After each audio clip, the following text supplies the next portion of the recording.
in this session from the protein community about functional ingredients in action. And we are very happy that you are all here. And of course, I believe 45 people online from several countries. So we are very happy to be together here and also around the globe to talk about functional ingredients. And yeah, it is a live session, as I said. It will also be recorded.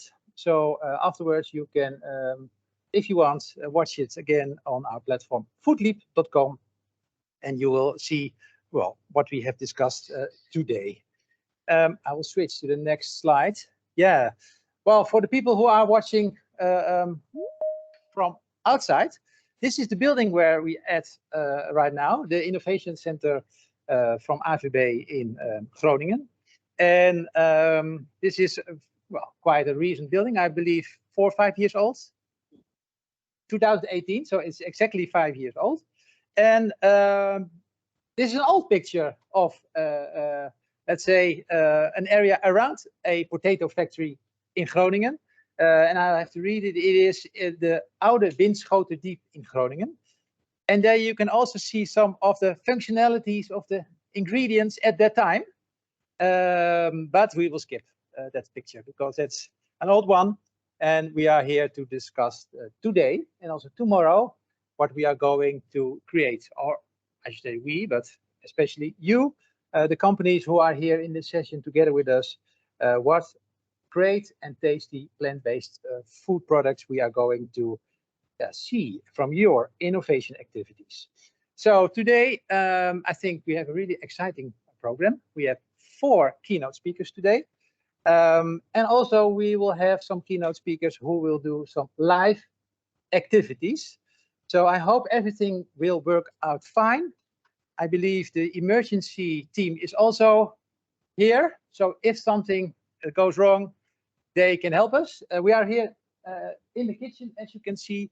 So this is also where it's going to happen. People are also going, bringing into some hamburgers, I think, that are being created also today. So it's all about fresh ingredients. Hello, Suzanne. There's something happening here behind the screen. So, and for those who are online, please mute your microphone, but keep your camera on if you can. And after the sessions today, that will be around 5 p.m., we will have a guided tour around the Innovation Center from AVB. So I'm very happy that there are some colleagues from AVB giving this tour around the Innovation Center. For those online, again, please use your chat. We have a chat moderator, Eva. She is sitting there. Hi, Eva. She's also one of the organizers of today's session. So, Eva, thank you for being here and also for moderating the chat. So please ask your questions or your comments in the chat. But for those who are here, please, if you have a question or a comment, raise your hand. And I'm very happy to mention my colleague, Jeroen Willemsen. Jeroen, you're here. Please stand up. Jeroen is the person who will come to you, use the microphone. We have mobile microphones here and also around here so that you can ask your question for the presenters or to me or to somebody else. And Jeroen is also free to ask questions. So be prepared. He can come to you and with the microphone to ask you maybe some awkward questions, but I think you are very capable to answer them correctly. So please use also these moments of interaction together because we believe this is an interactive session. We are here with, I think, 40 plus people. So I think we should use this interactivity. So for now, I will skip to the program of today. Before we go to the first speaker, Emma Teuling from NISO, we will do a short warming up with you, also together with the people online.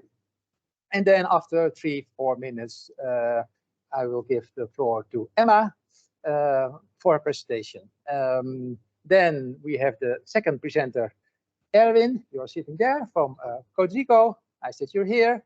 And after his presentation, we will have a breakout session. So we will divide the people here in 3 different groups. And then the 4th group are the online attendees who will talk about a specific topic we have prepared. So just sit, relax, and join the discussion. And then after 20 minutes, we will come back to this room. We will continue the program with the 3rd speaker. That's Mark Laus from AVB. I pronounce correctly AVB because I have heard people say AVB. It's AVB. Great. Okay. So so Mark is here, also with some colleague from AVB. And we will end the session with Jens. Where are you? In the back? Yes, from Proxys. Nice that you're here. You are from Germany, I believe. Yes, you are. Great. So we have also an international speaker today in Groningen. So, and now, Jeroen, can I ask you to do the warming up? And if you want, I have the presenter for you that you can click. Don't be afraid. You don't have to stand up. We are all warm enough already, I guess. So we'll warm up with a few questions. And the first one is already an impossible one to choose. But I do ask you to raise your finger with the following question. First, we're talking about functionality today. Protein functionality, but also functionality of other ingredients other than proteins.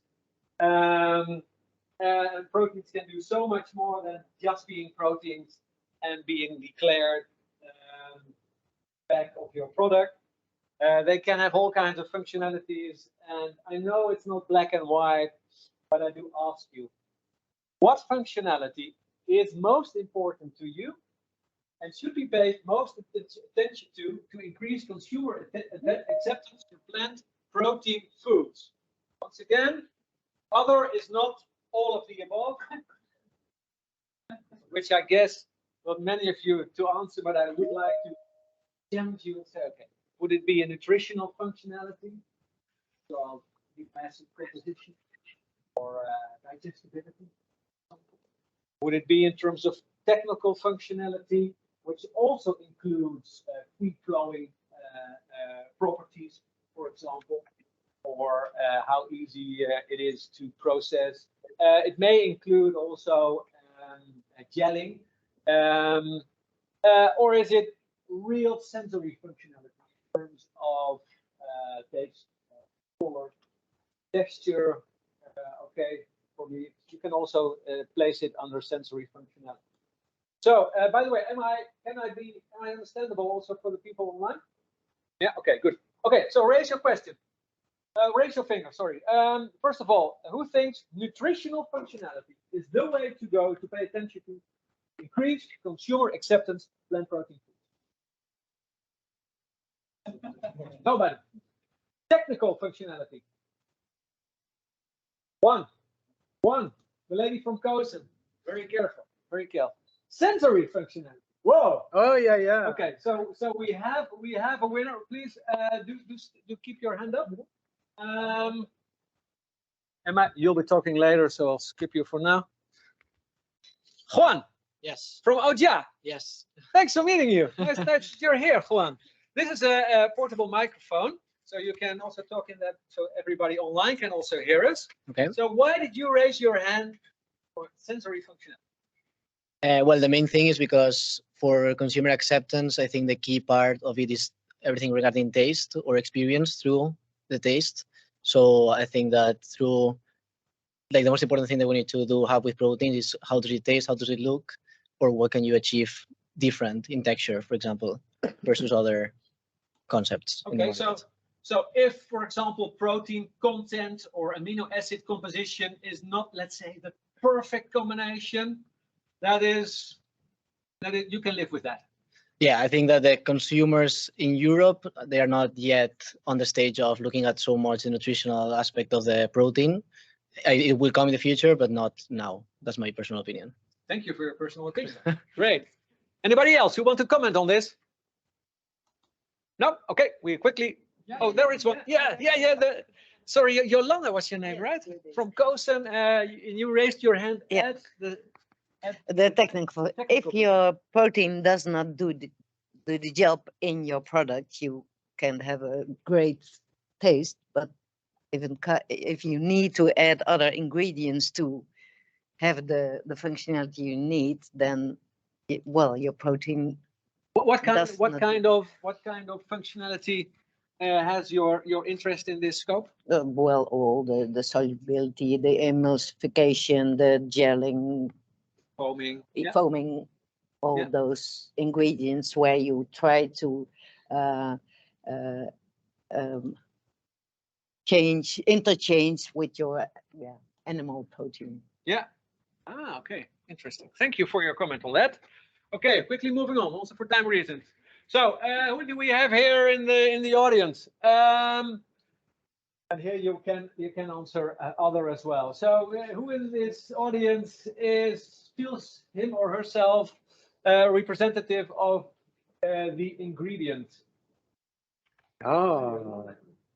Yeah, so we have Koos and MCLS, AVB, obviously, but also Huibrechts. Yeah. Yeah. Oh, yeah. So, okay, great. Processing. You may raise your hand multiple times. Yeah. Yeah, okay, that's a little bit less, but Niso, I can, yeah. Please introduce yourself. Gea. Okay. Thanks for attending also this meeting. We had a previous acceleration session in the Raalte last year. And I remember your colleague Gerben also stating that nowadays, or at least at that time, 1 year ago, he said literally that 9 out of 10 questions that Gea got for information and requests were on plant-based. Is that still the case? So important to make time to. Perfect, perfect. Thanks. Yeah. Yeah, yeah. Any further introduction, please let Yeah, on centrifuges, for example. Okay, end products representatives. Yeah, Mark from Vega Insiders, Joris from Campo Frio, Zandvoort. Yeah. Oh, yeah, also final products. Okay. Anybody I missed who didn't raise the hand? Oh, sorry, enabling. Enabling. With enabling, we mean people that offer supporting services, such as yourself, I guess. You're not an ingredient producer. You're not a processing. You do not sell equipment. So I guess you could raise your hand here as well. So also experts in a dedicated field. Patrick, you're also raising your hand. From Krone, you have some equipment here also, and you'll get some attention later on as well. Martin, obviously, why do you raise your hand now? Yeah. And Danielle, yeah, I forced you to raise your hand. What do you do? Suppliers and brands to their business. And plant-based is my focus point, so only plant-based and sustainable companies. What did you come here? Why did you come here today? Been part of Food Valley since the beginning. I really like the network, and every time I get inspired. And of course, it's interesting to meet new people. And AVB was my client before, so it's really nice to. Yeah. So it's highly functional for you to be here. Yeah, right? Okay. Okay, yeah. Great, thanks. Any other I missed? Welcome to everybody here at not the aardappelmeelverwerkingsbedrijf, but the aardappel voor eiwitbedrijf. It's the same abbreviation. You can use it just. So sorry for the non-Dutch speaking persons here or online. But we are now at the new aardappel voor eiwitbedrijf, AVB.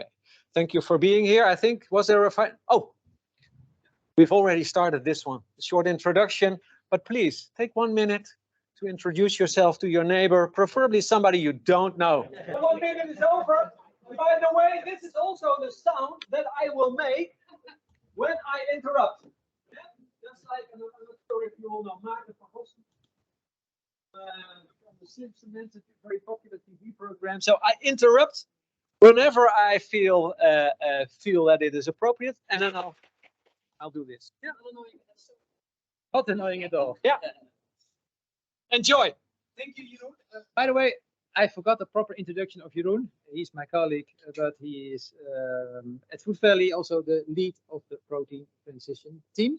My name is Leo Koning. I'm working in Jeroen's team together with Eva, Sylvia, and Minke. But Minke is not here because she has an international call with B-Forum.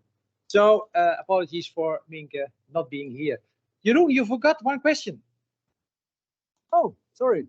And it's input from Emma. Maybe Emma, I can also. Then she can ask for for herself.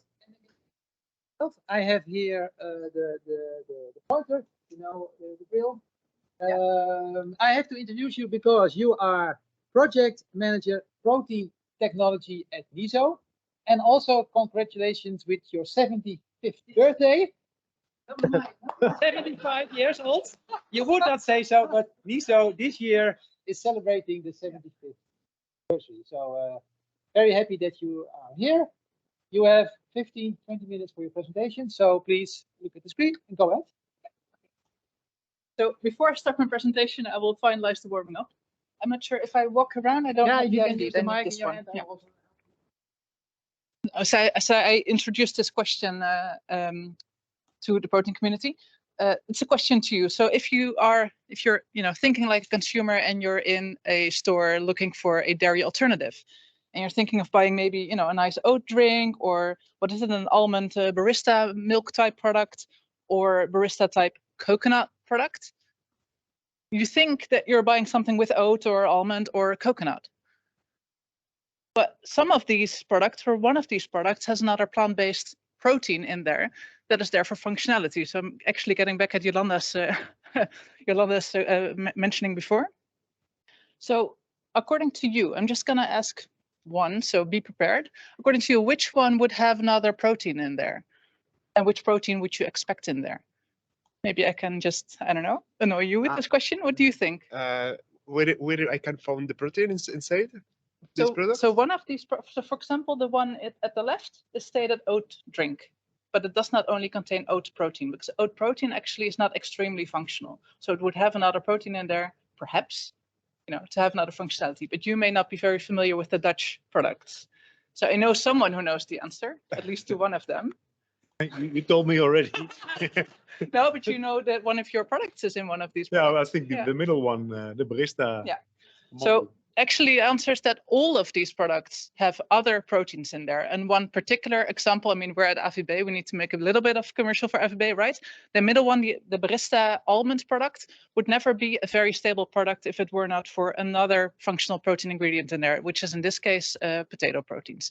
But some of the other products also have pea proteins in there. Yeah, I think it's pea in potato. That's mostly in there for functionality. Soy. Okay, yeah, thank you. Yeah. Okay, now I'm going to start with my actual presentation. So if I stand here, everyone can hear me as well, right? Yeah, perfect.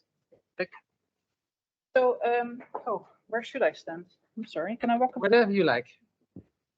Feel free. So I'm here to present to you on how to select the right protein ingredients for your application. My name is Emma Teuling, project manager at NISO, focusing solely on non-animal proteins, so plant proteins and microbial proteins. Something about NISO first. Indeed, we are 75 years old this year, and all that time we've been working on proteins, bacteria, and processing. We have a dairy background. We used to be the Dairy Research Institute of the Netherlands, but no longer. We work on dairy still, but we've definitely broadened our horizons since the 90s, I would say. We are based in the Netherlands, in the middle of the Netherlands, in Ede. Over 100 professionals, and we work on both lab scale and upscaling in our food grade pilot plant. So a little bit, I'm not going to bore you with all the history of NISO, but a little bit about the history of our protein knowledge. So as I said, we've been working for 75 years on proteins, and the first part was everything was dairy. So we're talking cheese, we're talking butter, ice cream, of course, ice cream. But then in late 90s, we started really working on plant-based as well. And of course, like the rest of the world, we started with wheat, with soy, later on potato proteins, rubisco from green sources. And then I would say in the last 5 years, everything has gone super quick and super fast, and we're doing a lot more. So we're still working on those sources, but also lately, well, oil seeds, faba beans have been a big one for us and for our customers, of course. and microbial proteins. And this includes both the whole cell biomass and proteins in that, as well as precision fermentation. Okay, it's a bit of the computer is slow, but that's okay. These are protein sources that NIZO has hands-on experience with. We have, well, this is one way of, let's say, understanding which, well, the difference between the different protein sources. The way we view this now is that there are so-called established sources and sources that are still emerging or upcoming. Well, what do I mean by this? Of course, there's a lot of, these barista type products, for example, that contain nut protein, but we're talking here about protein ingredients that, product developers can commercially buy to use in our product development. And in that case, we would say that, for example, soybean and pea and lupin are much more established, as you can choose from a lot more different suppliers, different protein ingredients. So some are, for example, very soluble, or others are very good at emulsifying activity. So you can really choose whatever you want. Whereas the ones that are emerging and upcoming are usually either still in the R&D phase, or there's only a single supplier at the moment. And one that I want to point out is really the faba bean, because I would say 3 years ago, it was still for us in the emerging phase, and it really moved up. It's booming these days. Well, we've got some pictures that we've seen before already, but how would you select the right protein ingredient? We talked about it a little bit. So if you're a consumer, you would choose something that you know. That sounds safe, right? So oats, yes, we like oats, we like almonds, we like, what is it, coconut.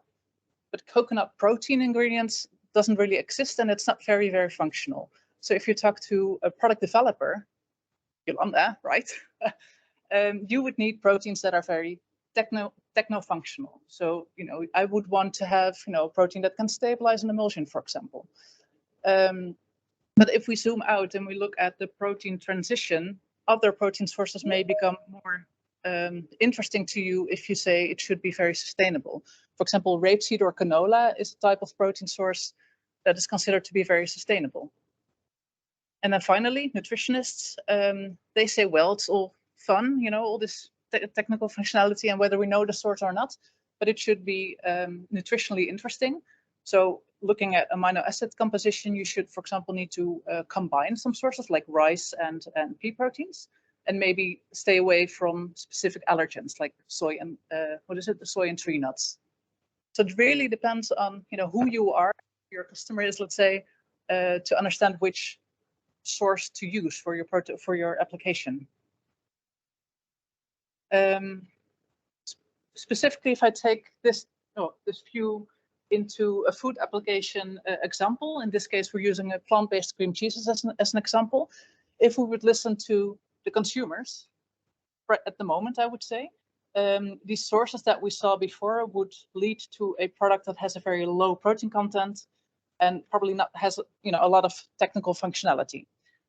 The product developers will give you products that have nice textures, but using these types of protein ingredients will often give you a lot of off notes, a lot of off flavors. And honestly, there are so many suppliers and variants, it might be difficult to know which one to pick.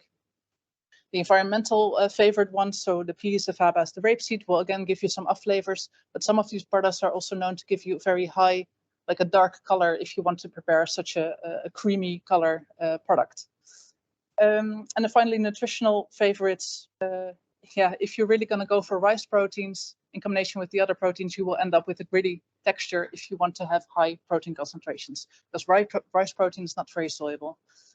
And sometimes, again, some off notes. Now, looking at this, so how to make sure that you can have a good, a protein transition from a product development point of view. Let's just put it that way.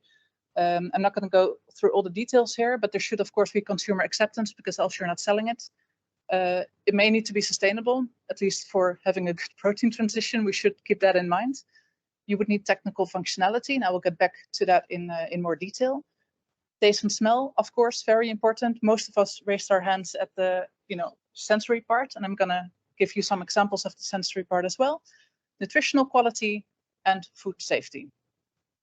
So I'm going to focus with you in this presentation on technical functionality, on taste and smell, and a little bit on food safety. starting off with actually one of my favorite parts, technical functionality. There's some water being poured here. Yes.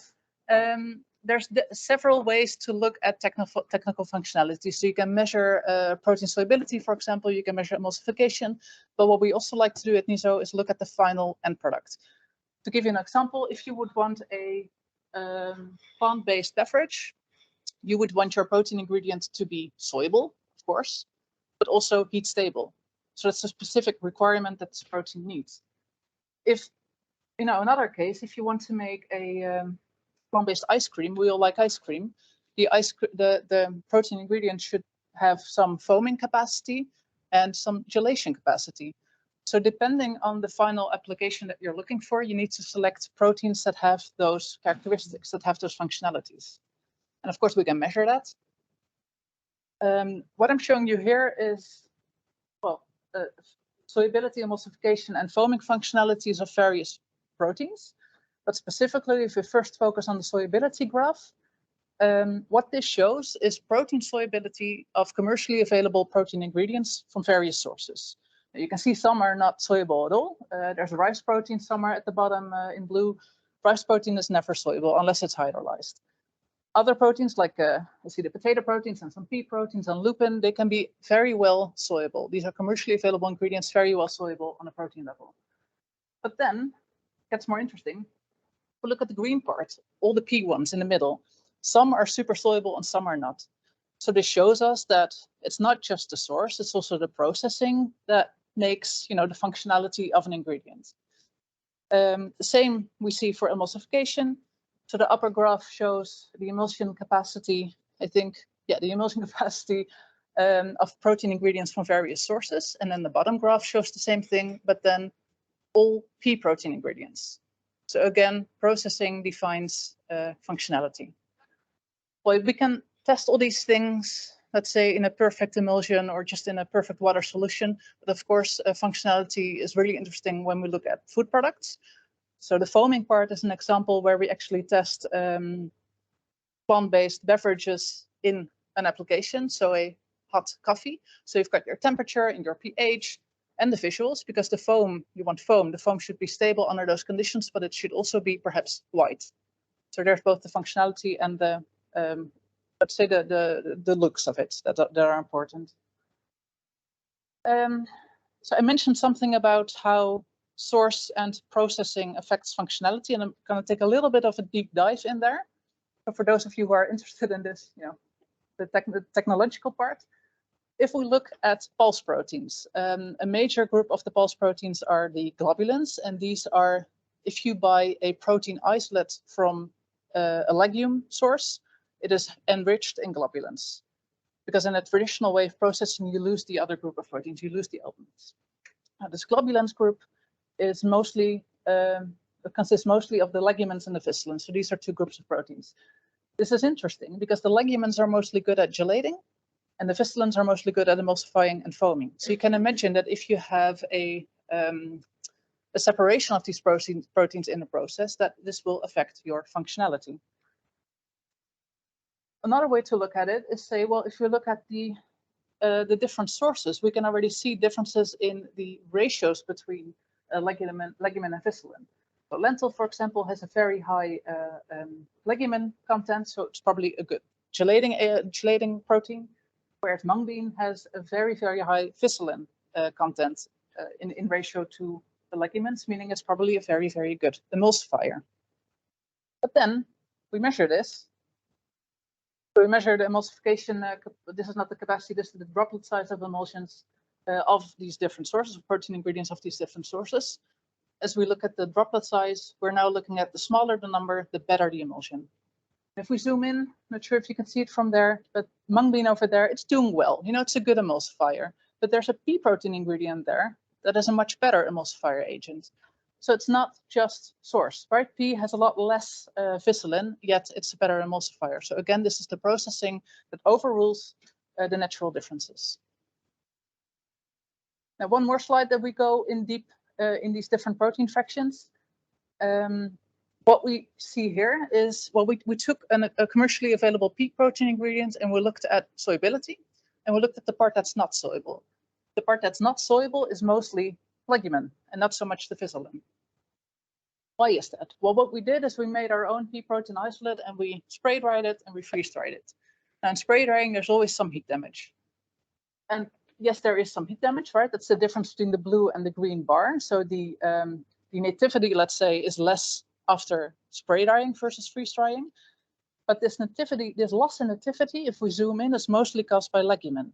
So this means that some proteins in, a group of proteins are more susceptible to heat damage than others. So the choice in processing and the amount of heat that an ingredient will get will affect the nativity of some of these ingredients and thereby affect the final functionality. Because if your legumin is less active, it will change the final functionality of your protein ingredients. We're going to zoom out a little bit for those of you for who this was a little bit too sciencey.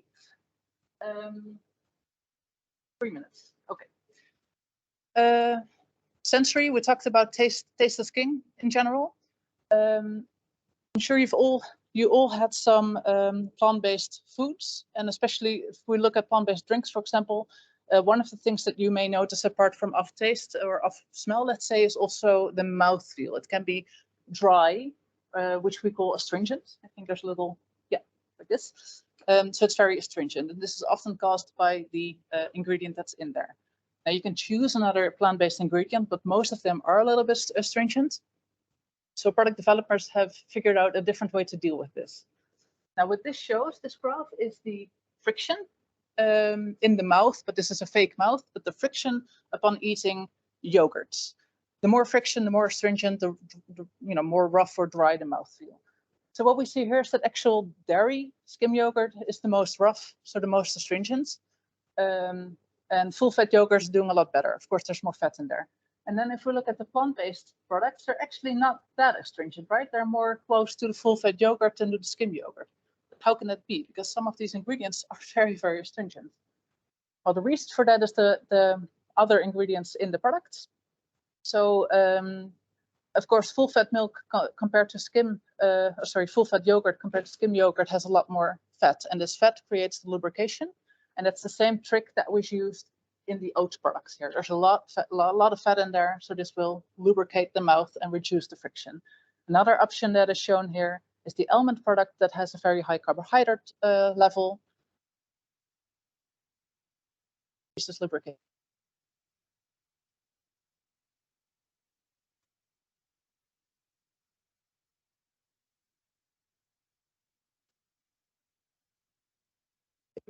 In plant examples, I'm quickly gonna point out. Foods also provide antifungal, I'd say the production of antifungal agents, so natural antifungal. This is a cheese example where the texture, it's all pea protein based, but major differences in texture by choosing different starter cultures. Flavor production, of course, you can get like a nice yogurty type flavor, for example, not only in the end product, but also in ingredient processing. And then finally, the reduction of undesired components. And again, this is also in the ingredient level. The other two were kind, so. No, it was Ingredient, and during processing, you can use fermentation to decrease the oven. To wrap up, how to get, the take home message, how to get the protein transition going. Select the right plant protein ingredients and remember, who's your audience. Consumer acceptance is necessary. Technical functionality, taste and smell, of course, in which fermentation can be a powerful tool, and food safety. Definitely, if you start working on plant protein ingredients, you will find that there's new food safety challenges arising. That was my presentation. Thank you so much.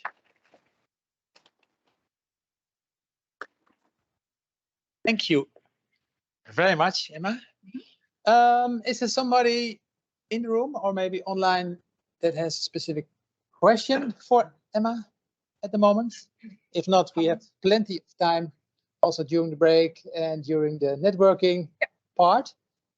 If not, no, two actually. The first one in the middle, I will hand over the mic to you. Thank you very much. Yeah. Robin Spelbrink from AVB. When you ferment proteins, I think one of the interesting elements that you can do is adjust the nutritional quality of protein material. Because when you replace meat, one of the things that you often lack is vitamin B12. And lactic acid fermentation can be a good source for that. Would you expect there's value to solve this at the level of the protein ingredient? Or would you say it's better to have the person who formulates the final food product just add it in the material as is? I don't know. And the reason, the direction I'm thinking is that the ingredients will be used in a final food product, which will undergo a lot of processing. And I'm not sure how well these vitamins can deal with the processing. So I think in the end, the most value will be in the final food product, personally.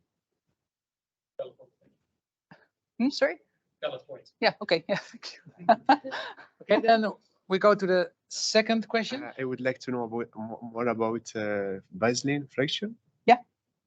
Can you give me more information? It sounds like a very broad question. Yeah, so I mean, there are a lot of different proteins in pulses. If you have a dry fractionation, meaning you end up with a protein concentrate, all of these proteins will be in there. If you have a wet fractionation, and if it's performed traditionally by acid precipitation, you will mostly have this legumin and fissilin fraction, both of them in there. And depending on, for example, the heat damage, it might be less functional.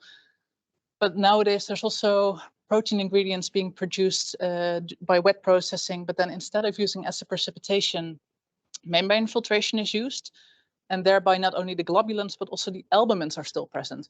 So the amount of fissilin is, let's say the ratio is again reduced. So commercially, there's not a, let's say, fissilin enriched protein ingredient on the market that I know of. So I'm not sure if that, yeah, maybe we can talk in the break for specifics. No, I want to know. Oh, yeah. Let's talk in a break. I think that's a lot of detail to go into plenary. Yeah. Okay.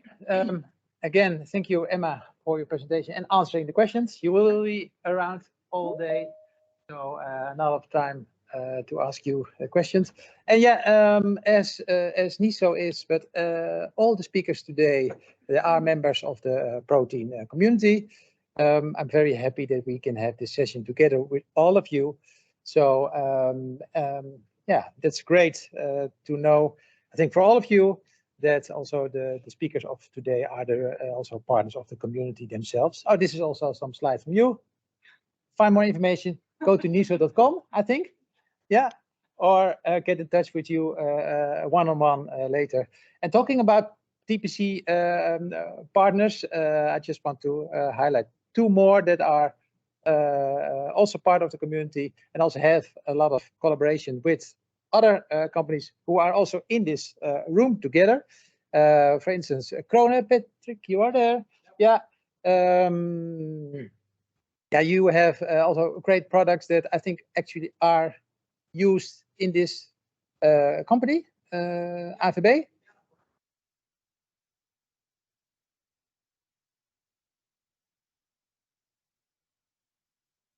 Yeah, so flow meters.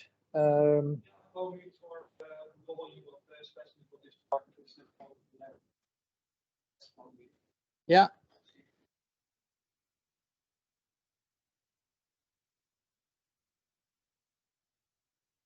Yeah. Okay. Oh, great. So this is one of the examples. We have also another example of maybe you know them also. It's also a partner of the protein community. Want to Taste. They have an online platform where they sell their ingredients, and they have also a special section about functional ingredients, the topic of today, where I know some of the companies who are also partner in the protein community can buy small portions instead of large volumes. So you see a lot of collaboration between partners. I'm very happy that is happening. So because we all need to go faster in product innovation and work together to tackle issues that I think, and we all believe, can be tackled when we going to work more together. So, and talking about that example, I would like to introduce Erwin. So please come over here. And Erwin Kuiper from Codrico, and I have your functional manager R&D and quality control. That's Is that correct? Yeah, that's correct. And we have met, well, a couple of times before, because you are also with Codrico partnering in CoFresh projects. Exactly. That's an international project where we work together with, I think, 9 partners of the protein community in the development of fava bean products. And well, one of them, I think you are is going to serve, well, more or less today, because you and your colleague have created something special for the audience here. Because after the session, we will going to have some bites of falafel. Yes. And they are freshly produced here today. So I'm very happy that you well, managed to do that. But now, please, I would like to ask you to present your story. If you can use this microphone, if you're going to stand there or whatever you want, please use it in your hand. You can use the clicker to go to your presentation. So good luck. Okay, let's go. Welcome, everybody. I'm Erwin Kuiper. I'm 15 years working for Codrico Rotterdam as R&D director, actually. Here's a picture of our company. We are based in Rotterdam. We're actually starting off as a company who milled corn. So the corn is our DNA, but the last 30 years we also took the path of the pulses, different types of pulses, but mainly to make pulses and use pulses as functional flours for all kinds of other applications, mainly savory snacks, convenience foods, and stuff like this. So that's where we came from. We also went on to the path of meat. So we served some customers in the meat sector, but well, now the last 5-10 years, when the meat industry was asking for ingredients more in line of proteins, then we took that path. So on the second slide, there's we have a lot of experience in pulses, and we extended this work a lot over the last years. Our company is based mainly on extrusion, but we also do a lot of other heat treatment things. We believe in that technology because it's a very efficient technology. So you're able to make different types of products in terms of particle size, in cooking degree, in heat treatment. But it's more the dry world. Emma was more of the dairy wet world. We are more of the dry world. So we're using as little water as we can be. So that is one of our main topics. We engaged on this path because we want to reduce as much of the processing to do things as simple as possible and as continuous as possible, and reducing waste. So this is more the reasons why the last couple of years we took this path a little bit more extensively. So it becomes a little bit more mainstream, this work in the protein field, but there are a lot of challenges. And one of the things which is very important is sourcing and availability. I think a lot of people talk about a lot of sources. There are many proteins you can use, but commercially, and we are a commercial company, it's very hard to get all the proteins you want, and certainly in the quantities you want if you're an ingredient supplier. Secondly, prices, they are fluctuating a lot.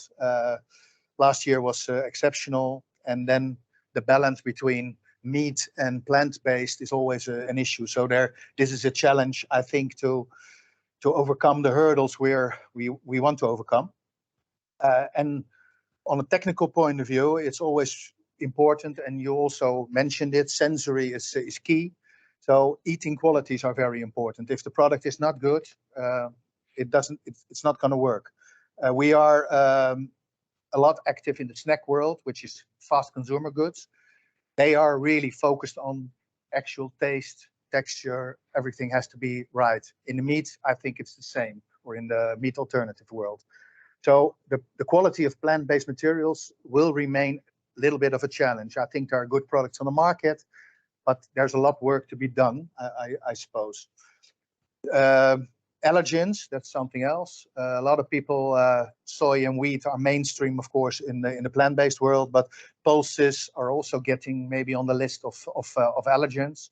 So that's also a challenge, I think. And producing meat alternatives, well, sometimes you need some additives, you need some E numbers, and some people are a little bit literally allergic to that. So we have to watch out on these things. If we go to our factory, what can we do? We have a lot of processing steps in our factory, coming from size reduction on the raw material, from pre-blending, preconditioning, cooking, different types of cooking processes, but mainly our extrusion processes are central. And we can add colors, you can add additives, which you can make special products out of it, to do a lot of shaping and forming, drying, particle size control, and post blending. And all these things are also can be, well, how do you call it, chosen to do to make a specific process. So you can maybe pre-blend and then extrusion cook and then size reduce, for example, if you want to. But you can have options. And talking about that, we became member of Food Valley a number of years ago, and we got in touch with Jeroen, and he said, well, there's a project, Extrusion Twist, which means looking at possibilities to switch or change a facility, large-scale facility, to be able to produce, let's say, texturized meat products. And that's what we engaged on in 2020, I guess. We did that project. It was quite nice. We already had some experience with making texturates, but there we did a lot of work and made a lot of types of dry texturates. Of course, there's also the wet texturate world, which is different, but we are more on the dry side of the business. And we did a lot of work. We changed some of the lines to fit and to produce texturates, high protein levels, 70–80% protein levels. And we made some good TVPs. And what was quite interesting was that if you also do some combinations of proteins, that you can have quite good results. That is something to remember, because I think that is the way to go in the future. So we did that work, and yeah, that helped us to make the step into this world a little bit more. If you look at the whole current industry, maybe that this is not exactly fitting for all people in the business, but basically you're talking about farming, primary processing, purification, texturizing, mixing of ingredients, finishing, and at the end of the day, you have a product which you can sell into the market. There are a lot of players active, and they all have their role. Some do more, some do less. Some are forward, some are backward integrated. We have, at the moment, we have a limited role. We are really in the texturizing sector, so we are in the green area. But I think there is room to go either left or right. And I think that's also interesting, because you can do more, or combining things to be able to do more in this field. And this is a little bit our philosophy, I guess. If there are any questions, by the way, please share. If you talk about raw material, there are a lot of options and challenges. I think also Emma noted some, like off flavors in the flavor section. But I think what is very important is we are looking at local crops and local proteins to work with. So wheat and soy are possible, although locally soy is kind of monopolized. Yellow pea and chickpea are challenges. Are there enough? Is the quality stable? And coming back to what Leo said, faba beans, we did a project on ProFresh, for ProFresh. And that's a very interesting project, because there you take the whole chain from raw material up to end product, look what is possible, and try to go to a real marketable product at the end of the day. So that's interesting. I think faba is an interesting source, and also probably an available source. What is important is we're looking more at what are you going to do with highly or less concentrated sources. Can you make good products out of that? That's more in line of minimal processing also of the components. You don't have to isolate a protein if you can make a product with a natural flour or native flour.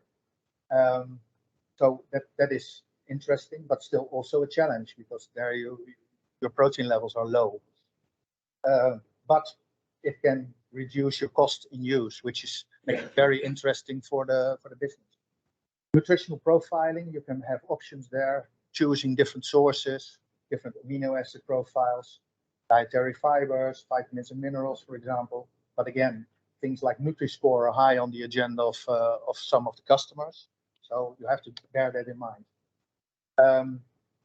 For us, we are looking more into the flavor and texture properties of the products. Off flavors is, of course, a very important theme because a lot of the pulses, they tend to give off flavors in the end product. Maybe you can do something with breeding. That was part of the CoFresh product as well, to look at breeding techniques to get better raw materials. But it's also a challenge, and it's a long way. It takes more years to get there. So if you want to do it quickly, it's hard. And if you're looking into the texture rates, the difficulty will be to get the perfect texture out of all types of pulses. Some pulses are very hard to texture. Well, this is how you can influence properties, functional properties through processing.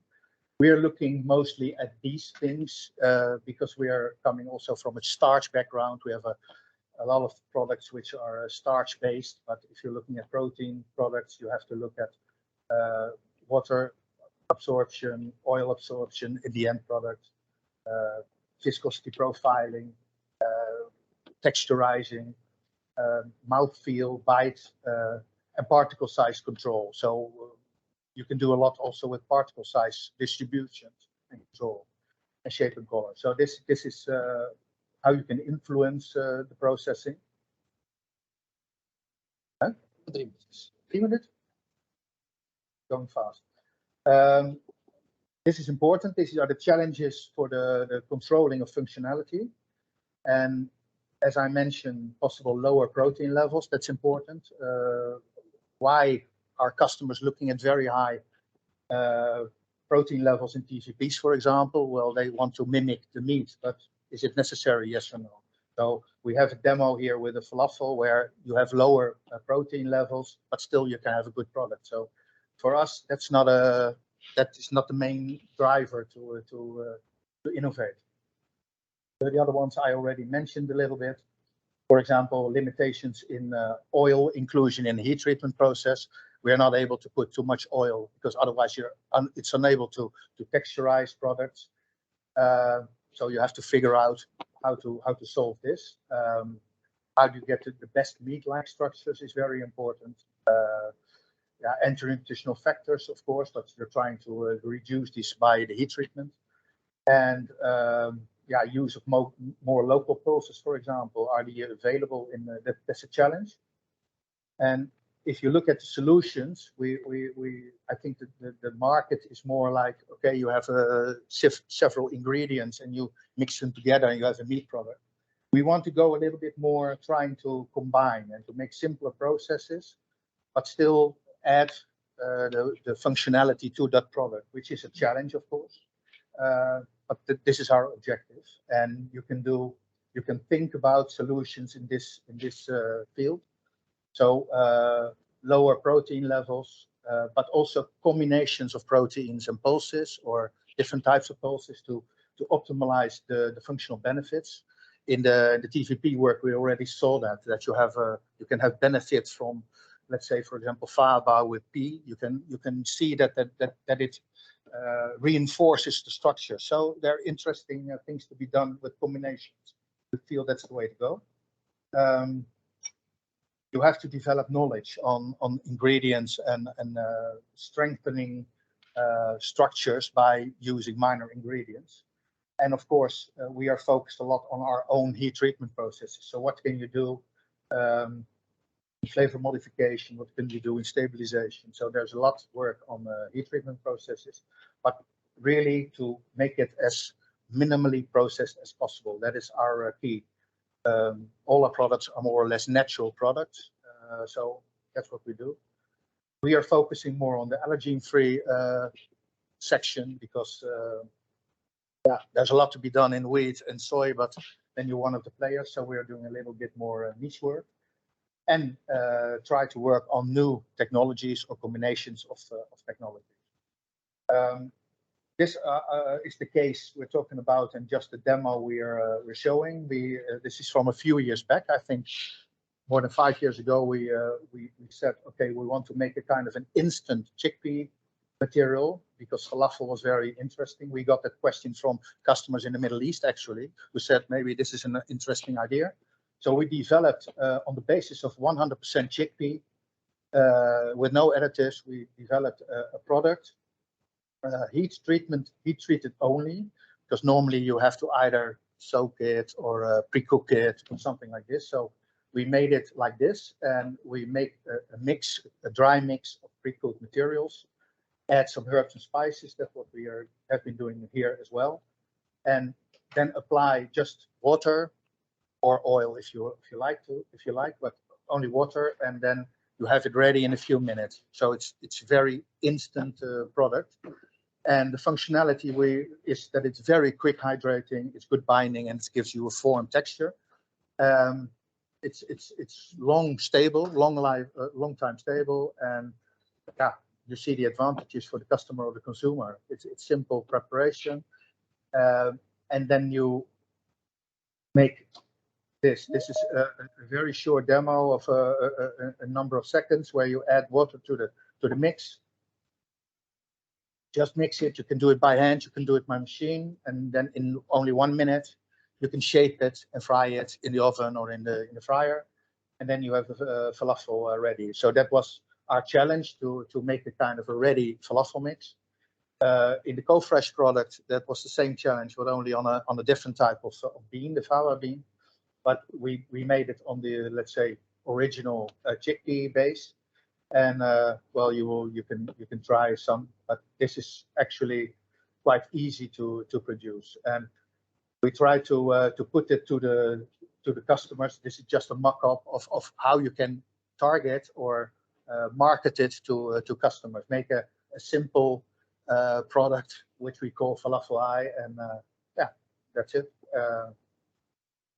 The problem is the marketing, of course, at the end of the day, and the selling. But the idea is to make it more easy for people to have a good product and a convenient product for applying.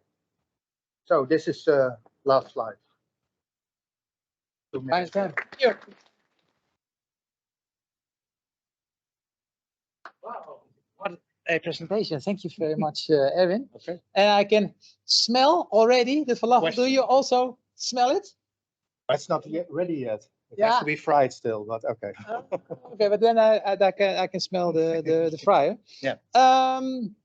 Does anybody have also a question for Erwin? Yes, I will come to you. Please use the microphone. Thank you very much, Erwin. My name is Martijn, working for Bushboats Pizza. Amongst others, we deliver functional ingredients. And I was wondering, one of your big challenges you have is the off-flavor in your texturates. And you look to the long-term solution with breeding, several types of pulses, but you also look into short-term solutions by adding additives like off-flavor maskers before your dry extrusion. And how does that work? Yeah, it works. We did a number of trials to reduce off flavors, but and also with masking or with different varieties of peas, for example. It can be done, but I think still it's challenging to make a real perfect product. I think in the breeding is a more fundamental way of getting there, in my opinion. But of course, we work together also with flavor houses to see what can you do to mask it, pre-extrusion or post-extrusion. That's possible, but yeah. Thank you. Yep. Is that your answer? Okay, thank you, Martijn. Another question, maybe from the back. Ah, there is Jeroen. Ladies and gentlemen, I'm impressed by your presentation, Erwin, by some elements that you mentioned about perhaps combining proteins, perhaps some less processing. And then that is my question, not just to you, but to all of you basically. Because I do feel somewhat of a protein paradox. We have this great knowledge and facilities. We are able to extract the most fabulous individual amino acids and proteins, being explained also by Emma. We can even sell them for quite good prices. I guess, Mark, you'll talk about that later as well. But on the other hand, we say, okay, what about this process? Can we also make money with that? But can it also be more sustainable? How about the future? Is it about optimizing our extraction capabilities, fractionating even more efficient, thereby using also energy, water, losing resources? Or can we perhaps advance in the protein transition, creating new functionalities with less process? How about that? Do you have an opinion on that? No, I think that's the way to go. I think we don't, for example, we don't go into the isolate world. We don't buy too much isolates, mostly because of the price, but secondly, because I think we should work with the original beans, for example, or with concentrated or air classified beans or something like this, but not with very high end products, because that's for me, that's not the way to do it. Why not? Because you can earn a lot of money with that, with very high functional, very concentrated isolates with very specific functionality. Mm-hmm. Quite a diabolical dilemma, or how do you say, the devil's dilemma? Yeah. Anybody else who wants to comment on this? Future in processing and further extraction, or the future in simplification? Mark. I don't believe in less processing. My opinion that more processed proteins are better for the market, because of the main thing the consumer wants is a product that tastes nice. And that is the most important thing. Everything else is for the developer, is for production. They have to solve it. Consumer wants a nice product as possible, not too expensive. And you see, if you have a less processed protein, then you get some off flavors, or you get some off functionality. So, for example, the main part, as everybody expect from, yes, soy flour, soy concentrate, soy isolate, and soy high isolate. Some products that are available for a couple of years. And the nicest product where you can make is that with high isolate. Then you have a base product that has no taste. And if something has no taste, then you choose your own flavor profile for the product. Do you want to make a pork-like product? It's possible. Chicken, possible. Fish, possible. But if you have the strong soy off taste in it, that doesn't work anymore. So my opinion is the more processed, it's better for the consumer to accept it. Don't have yet any of your customers or your customers asking you at VG Insiders in Udenhout, okay, come up with a product that doesn't include isolates. No question. Most of the time they don't look at the back of the packaging, what are the ingredients. They want first a nice product and a nice price. And if you have some products that goes through consumer testings, there will be people test it, and every time you get an off flavor, they don't like it. It's the first thing the consumer test. What is the taste of the product? And an off flavor for. But it's that sensory is very important for the consumer. You should solve the off taste product. Yes. Problem. Yeah. If you don't do that, you won't sell. I agree with you. There's a lot of products at the moment in the market, for example, with pea protein. And you can you don't have to read ingredients. You taste the products and then you know for sure, pea protein in it. It's very expensive, except the taste you see. So, and then it said, I don't like it. And if I don't like it, all the consumers don't like those products. We talked about breeding techniques to get very nice varieties which are better to eat. We worked on the faba, and a few years ago we made the same type of products on faba bean, and they taste awful. And now we get faba; it's a lot better. So there is some development going on, and I think that route you should take. Yeah, and using flours or concentrates or isolates. Flours? No, just flours. Just flours. Just flours. Yeah. So it is possible. Not too far by text now. Yeah. Anybody else who wants to comment on this? And if not, please think about it, because I really would like to get your feedback. And actually, he is sitting right in front of me. So that's a quick switch. I think you are also going to demonstrate something. Yeah, it's a bit of a tryout, but we're going to do some live demonstration.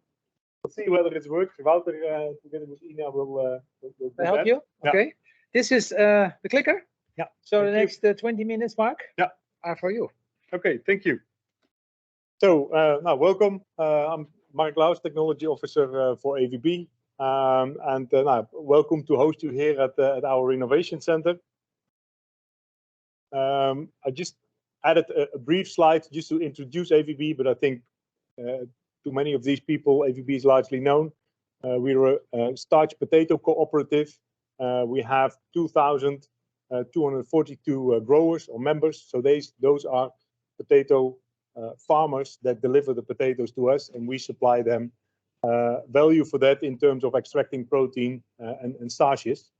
We have like 1,300 employees, and to give you a brief overview of what we do, 63% of our turnover is coming from the food industry, 28% is coming over from the industrial industry, and 9% from animal feed. So we are here at our AVB Innovation Center, and I thought it would be nice to at least show you a brief video of our AVB Innovation Center and what we do over here. We have a tour after this meeting, so we can also show you around, but this introduces at least what we're currently developing in this Innovation Center. Wait a minute. We did not share with sound. The sound. Okay, of course.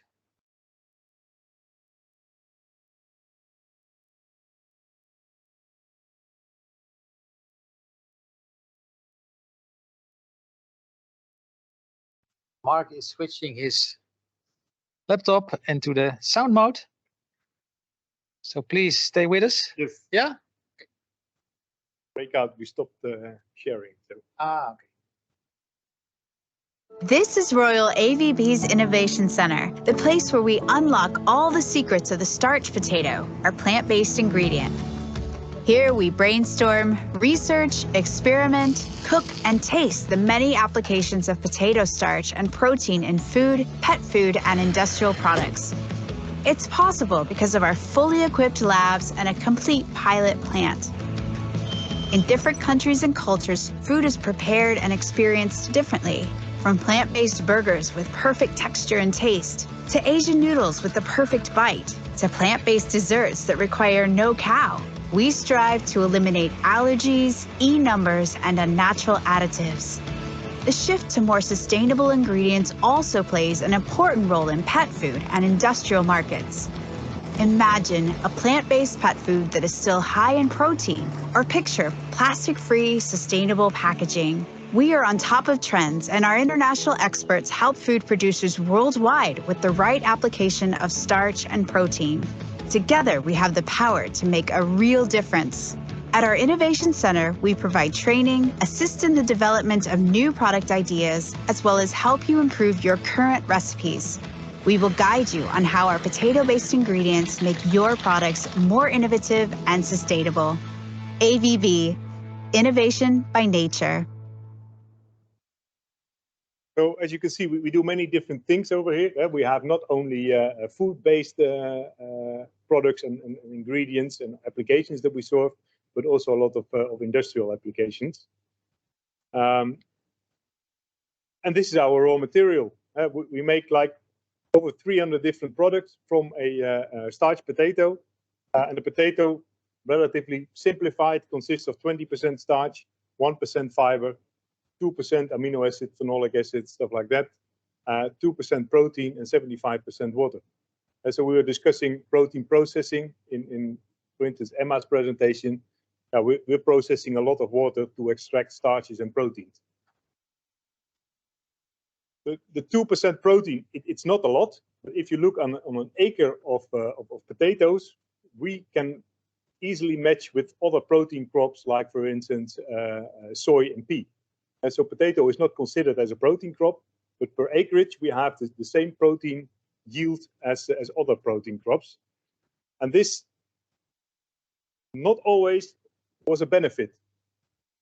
This is pictures from 1960s, 70s. We roughly produced over 30,000 tons of potato proteins. And this used to be dumped in all the local canals, giving all kind of issues with foaming, smell issues, stuff like that. And on a windy day, you could have big flocks of potato protein flying around. And at some point, this was a big nuisance. And that's also what it's difficult to read.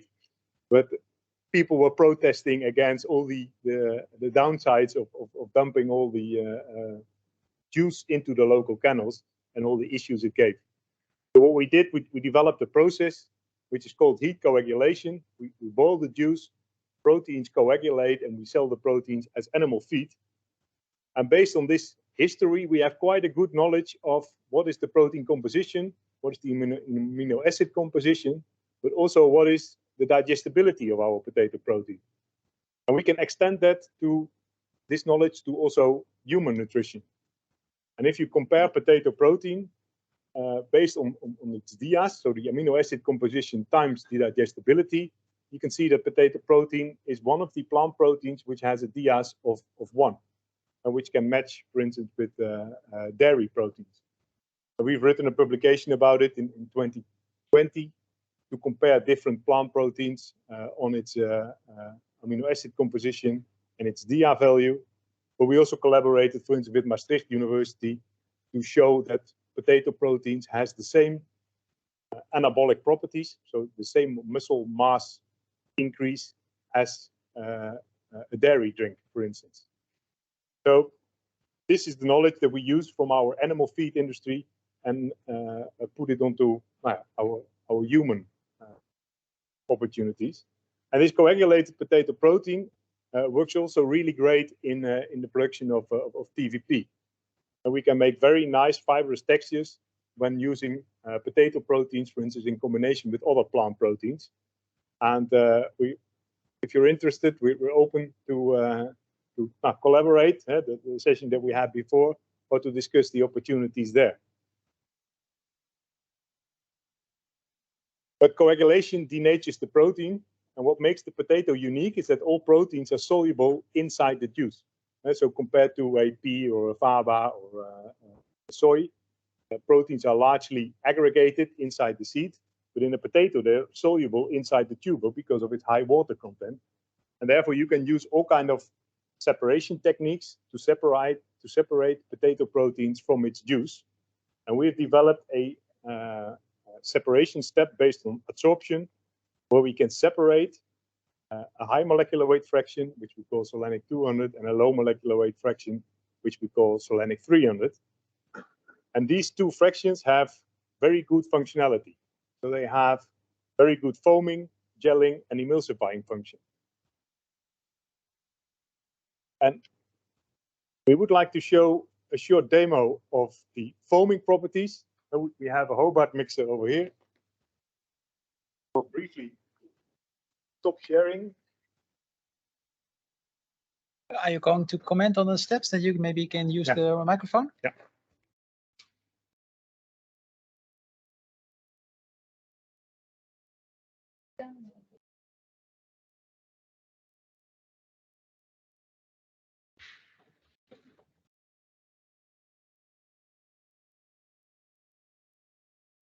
And Ina, you're also trying to make a video, I think. This is why you are. I want to show it on my surface. Okay. In the Teams meeting. Yeah. So that everyone can see. Yeah. Yes. Yeah. Over here, I have over here like a 5% of potato protein solution of Solenic 300. And I'm going to show now like the foaming functionality and the foaming speed. And yeah, it reaches like this amount of product reaches like within 10 seconds, like the top of the bowl. Yeah. Yeah. You can directly see that it starts to foam.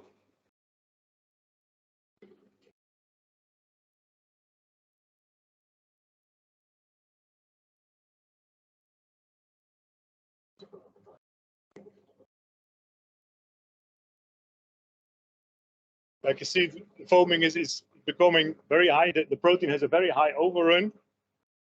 Oh yeah.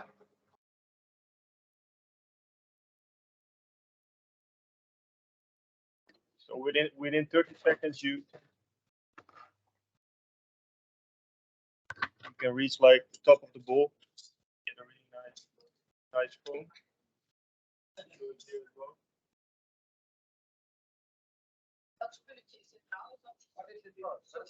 This is Solenic 300. I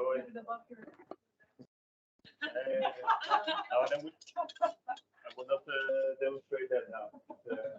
You can make indeed meringue from it, and you can indeed like. How long does it stay like this foam before that's Yeah, that depends. Like I wanted to show now. Depends also on the amount of product that is in. Like for example, I wanted to show now also a biggest foam with an egg white, for example. So to have like a bit more stable foam, I should try to use like a little bit less, but like it depends on the. But this will stay. Yeah, I think it will stay stable for like 15 minutes or something. Then it starts to increase in volume. So. How well does it work with? And how well does it work with sugar and or salt? Yeah, you can stabilize for meringue. You can stabilize the foam with sugar. Mm-hmm. So you have different type of meringues, Italian meringue.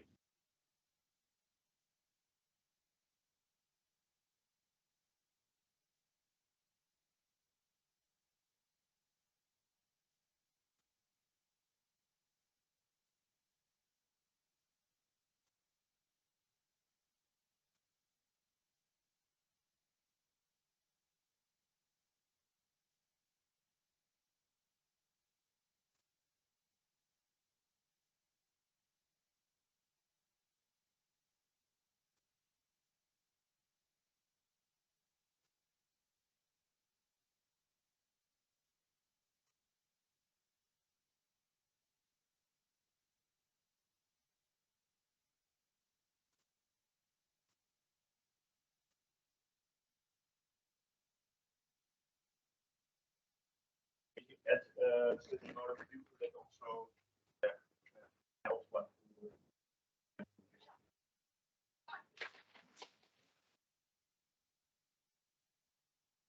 Sorry, interrupt.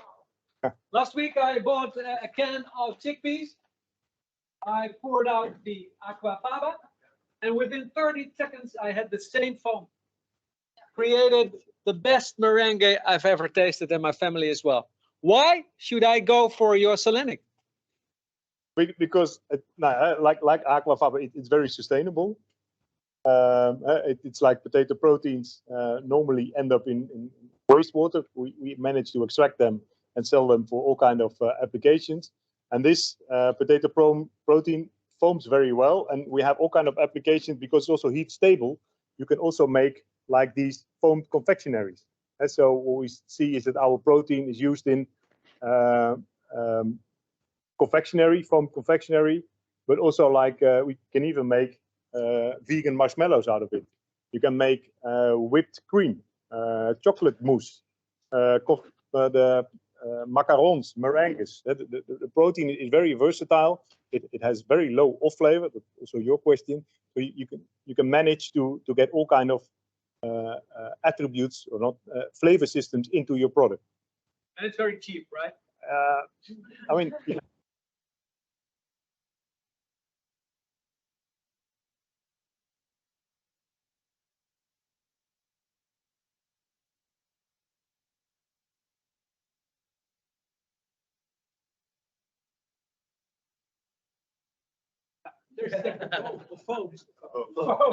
Yeah. Also, foaming is one of the functionalities of potato protein, which is very good compared to all kind of other proteins. Another functionality of potato protein, then more specifically Solanic 200, is gelling. There are very little plant proteins that can gel. And if you look here, this is a screenshot from a video, and you can go to our YouTube channel to look at the videos in more detail. But Solanic 200 forms a very nice gel, whereas soy protein or pea protein does not. And it's used in, for instance, plant-based burgers to replace egg white. Over here, two demo products. There's, for instance, chicken nuggets, where we replace egg white as a binder and replace them with Solanic 200 as a binder, but also raw meat burgers, where Solanic 200 is added, and the gelling takes part when the product is heated at the customer. So that's what you can do, and you can replace, for instance, egg white or methyl cellulose, where methyl cellulose, when it cools down, becomes soft again. So it doesn't form a very nice gel in a cold state. And then when you look at gelling properties compared to egg albumin, Solanic 200 can match with egg white in gel strength, for instance.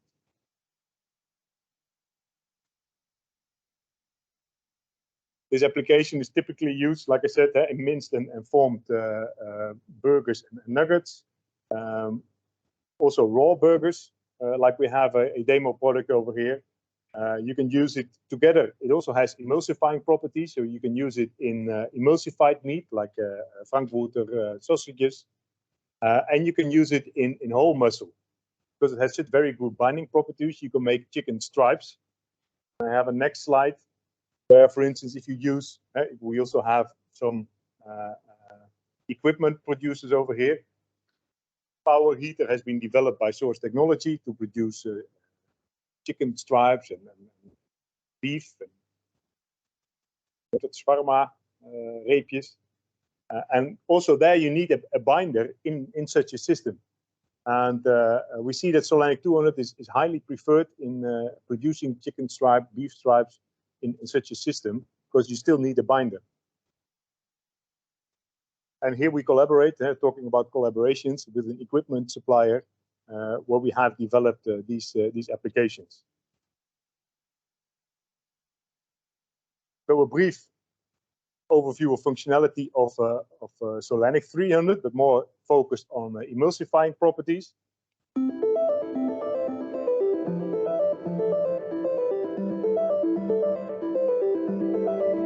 Produces a very nice white cream, but also a very nice white foam, like we just saw. The protein is highly soluble, so if you dissolve it in water, it completely solidifies. You don't get a precipitate.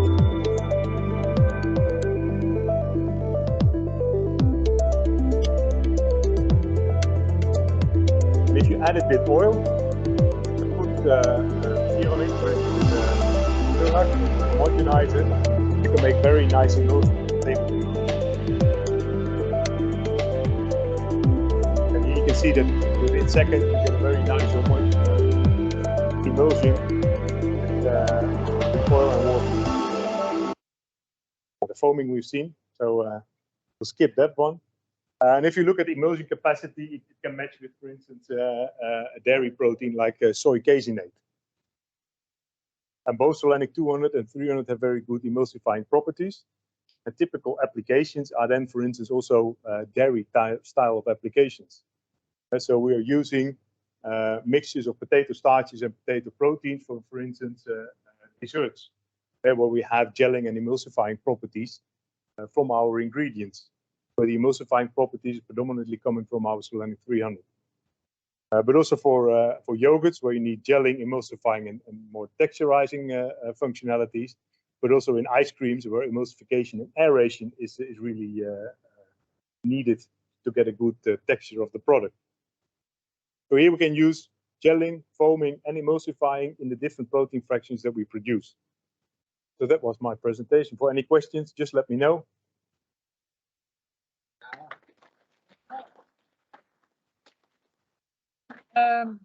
What you just gave us a sneak preview, what is it called? Is it called Solenic 400? No, that's still something that we have to think of. We don't know yet. I cannot tell you much more about it, but you'll hear more about it in the coming months. Okay, and I know that BioBite, Suzanne, she is there. She is preparing a snack for you, a hamburger. Yeah. With the Solenic 200 binder. Yeah. Solenic 200 binder. So if you stay for 15-20 minutes, yeah, then you will get a nice hamburger with Solenic 200, plant-based. All right, and you'll stick around.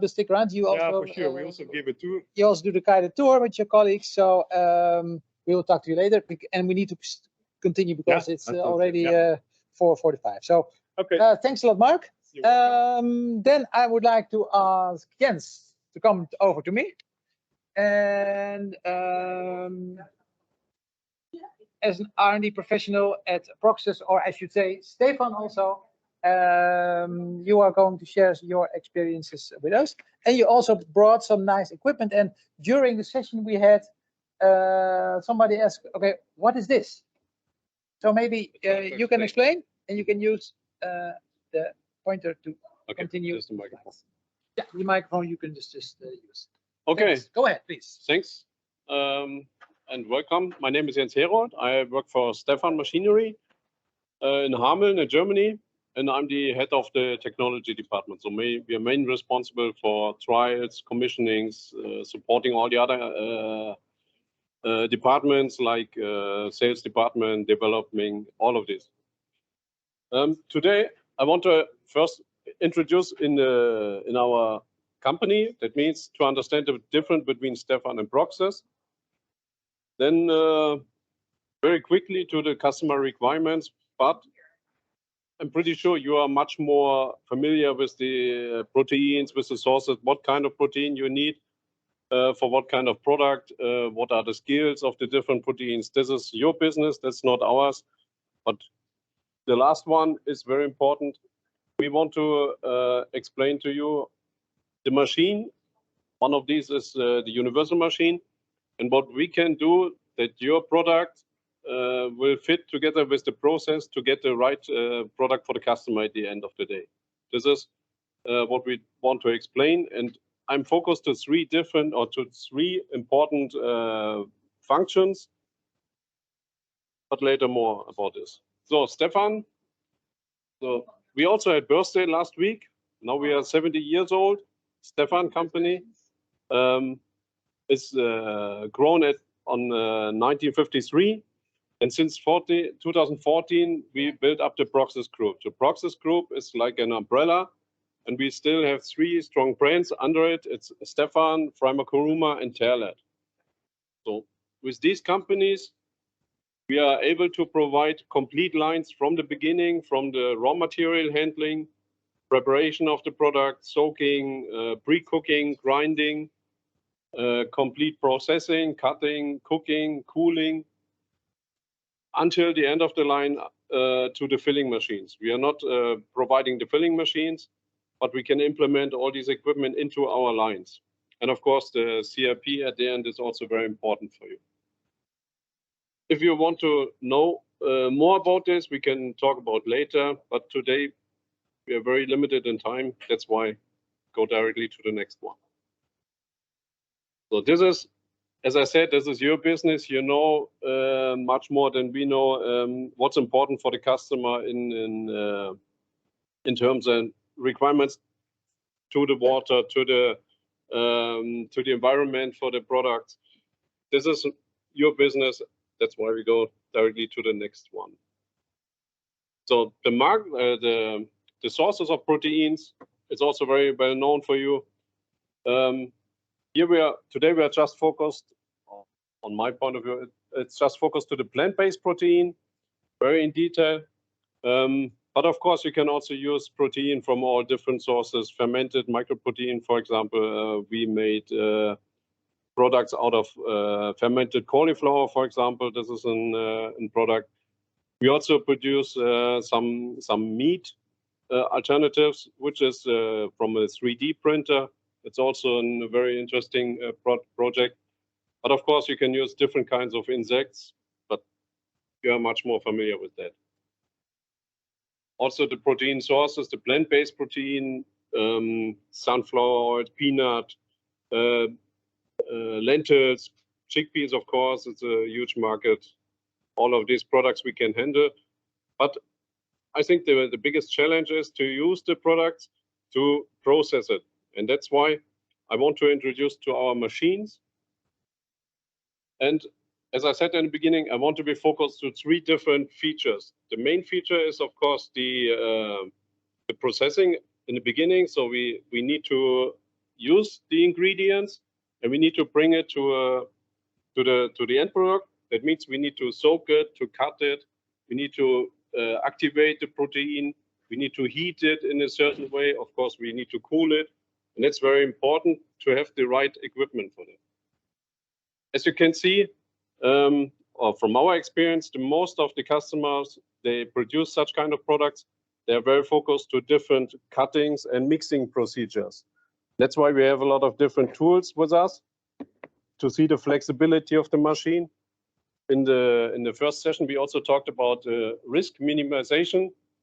That means if you produce or if you invest a lot of money to the machine and to produce 1 or 2 different products, and then the market changes because of, I don't know, some crisis or problems in the supply chain, whatever, you need the flexibility to switch over to an alternative product.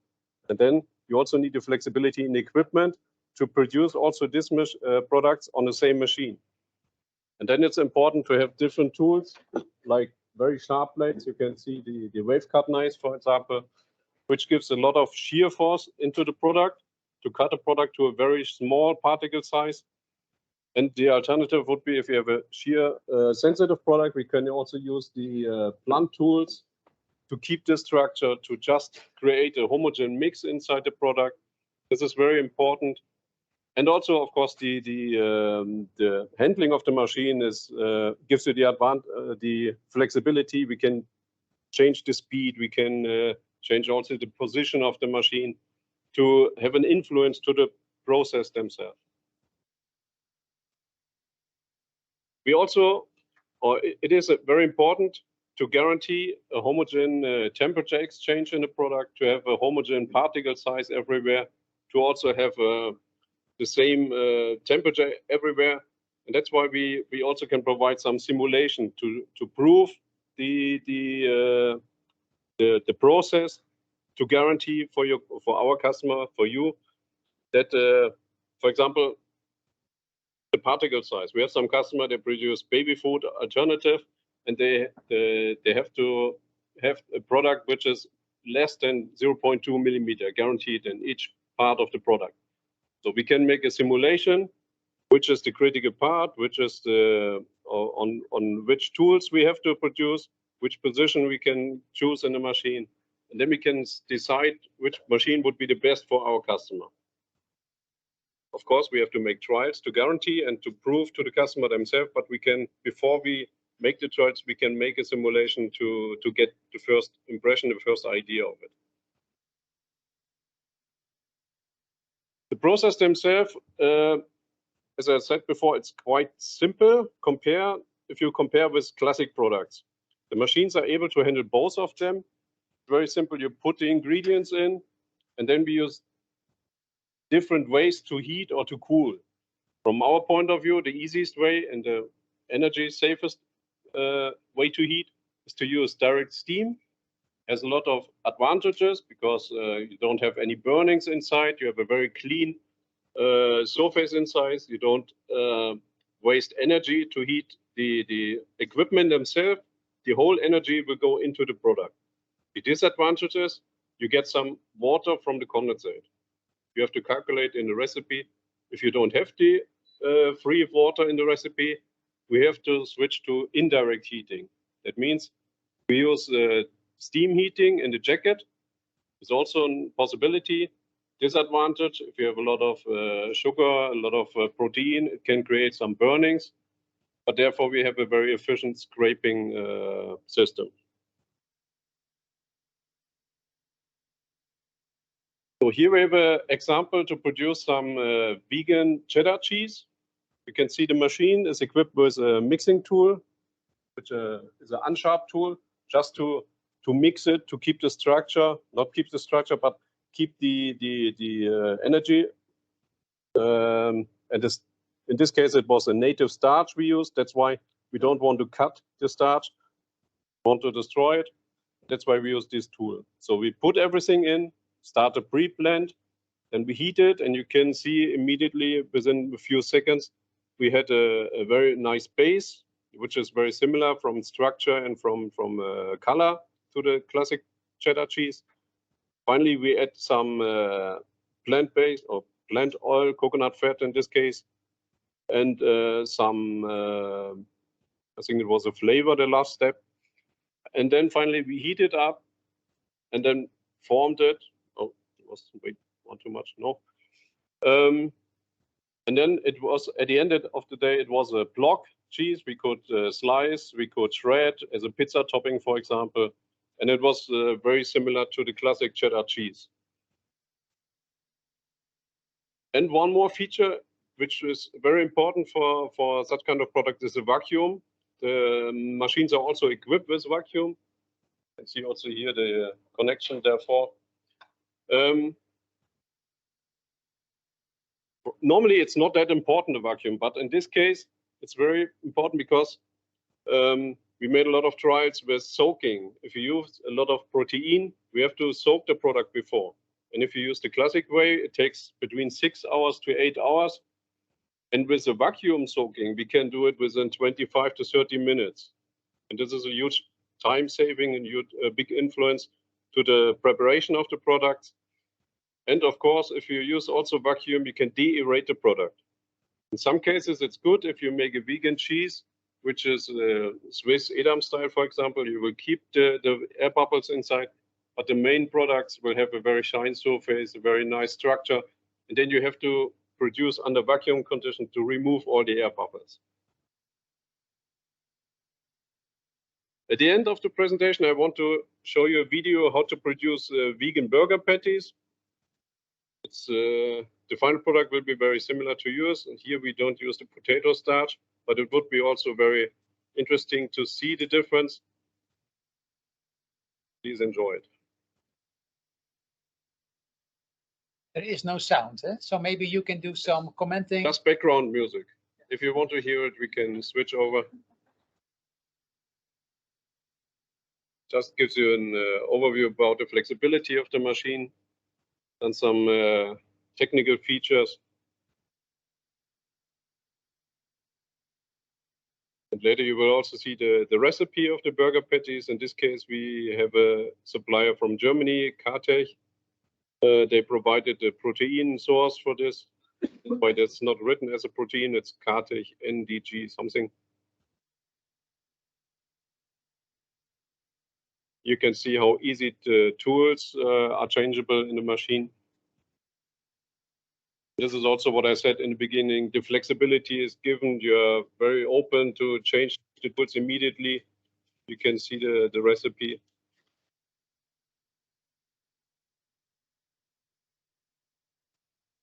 And the whole process takes less than 10 minutes, including the heating, to have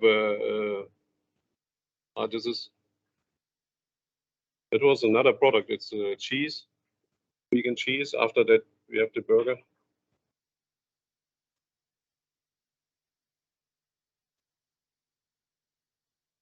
But you can see it's very similar to a classic processed cheese. And now we do the burger patty.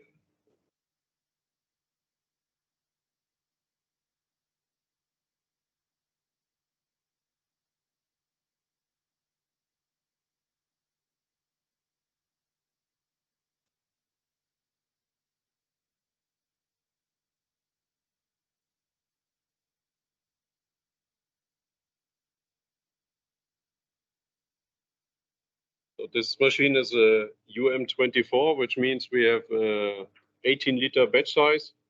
This is the perfect size for product development because you have the same features on this machine like you can get in also the biggest versions of the machine. That means all these processes which we develop here, we can upscale to complete industrial size, industrial versions. And you can see it's very similar to a classic one.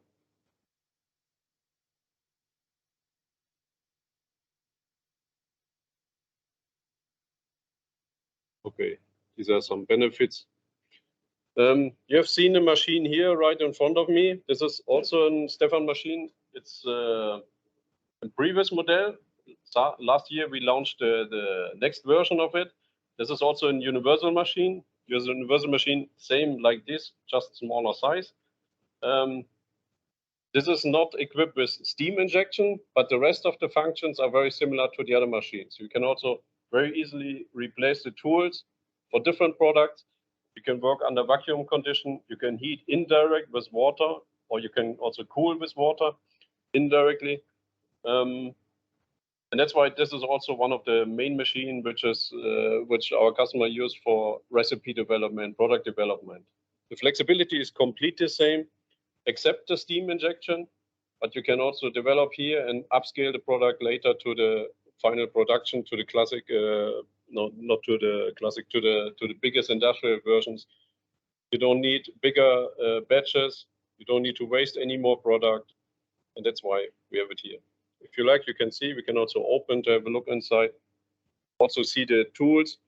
Just to get an idea, from the smallest version, we have these blades. And on the biggest machine, use this kind of blades. Just to get an idea. The functionality is completely the same. It's just a little bigger batch at the end. That's it. Great. If you want to touch the equipment, please do so, but be careful. Is there already a question for now? Yes, there is. There you go. Just a little question about the safe mill. Can it mimic exactly like a traditional bowl cutter used in butchers? It is different. Bowl cutter has a vertical knife and cut each part which is directly close to the knife. In this case, the whole product will be cutted all the time. Because the tools are right in the middle of the machine, you cut a whole product. But you have then, in this case, some internal turbulences. You have seen in one slide, you have vertical and horizontal turbulences, but it's not comparable with a bowl chopper, classic bowl chopper. So you cannot make the same type of emulsified sausage? Of course, you can do, but you have to take care of temperature in production, because you have a lot of more shear forces to each particle in the machine. That's why you can also support by jacket cooling during that. But the cutting effect will be completely the same. Also the emulsification, all of it will be very similar. And I'm not sure if you can answer this question, but as a ballpark, how much will that little equipment will be regarding investment? I have no idea. Got it. Cool, thank you. You are, maybe you can raise your hand. Yeah. And there's a question from Danielle. Yeah, please use the microphone. I was wondering, who's your ideal customer for this, or who are you the best supplier for? What type of company?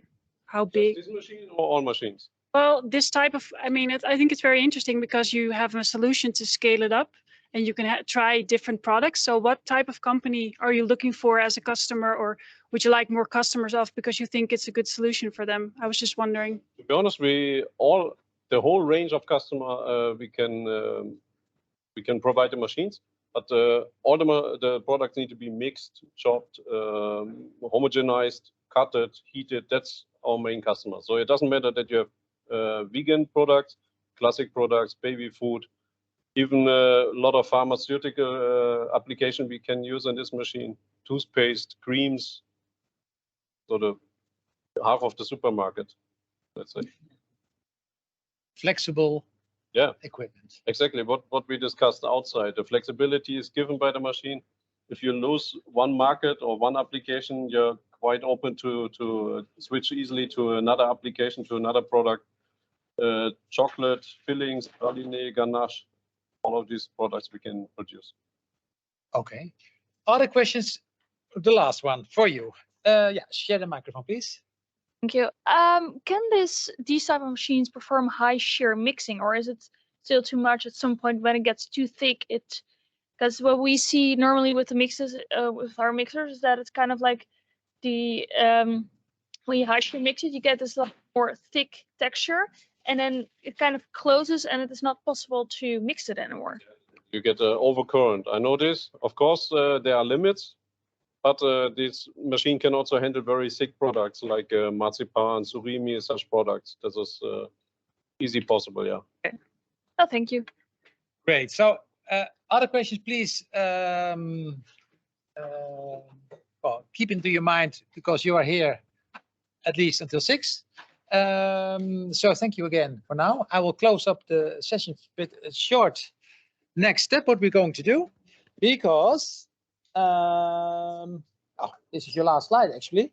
The contact details of Jens are here. And Martijn, you are at the back. Yes, we have seen. This is just a short wrap up to have some dates that you, I think, need to put in your calendar. If you would like to save the dates, on the 19th of September, we have a session about novel foods. 4th of October, the new partners will be presenting themselves to you. And the 16th of November, we will have a community meeting where you have the possibilities to present your company and also to get in touch with others. And also after that, we will have the partner event both in Wageningen campus, where you can meet all other partners of Food Valley. Last year, we had about 200 plus visitors, so I think that can be important. And the end of November, the protein community, together with OSNL, is going to the FI in Germany, where we will have an exhibition booth with 12 of our partners.